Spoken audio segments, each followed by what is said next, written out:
میں انتہائی ادب کے ساتھ والدین کی خدمت میں گزارش کرنا چاہتا ہوں کہ یہ جو بچے ہیں یہ اصل میں یہ قوم کی امانت ہیں، یہ قوم کی قیادت ہے، یہ قوم کا مستقبل ہے۔ میں اس حقیقت سے اچھی طرح واقف ہوں کہ آج کے اس پرفتن دور میں اپنے بچوں کو بہت اچھی اور بہت معیاری تعلیم دینا اتنا آسان نہیں ہے، لیکن ہر دور میں یہی ہوتا آیا ہے کہ والدین اپنی مشقت، اپنی محنت، اپنے روز و شب کی جو سختیاں ہیں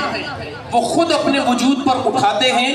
اور اپنے بچوں کو سہولت فراہم کرتے ہیں۔ مجھے والدین کا سایہ درخت کے سائے جیسے نظر آتا ہے کہ جب جون جولائی کی کڑی دھوپ ہوتی ہے جس میں بڑی حدت ہوتی ہے، بڑی حرارت ہوتی ہے، تو آپ نے دیکھا ہوگا کہ وہ سورج کی ساری تپش وہ درخت خود برداشت کرتا ہے،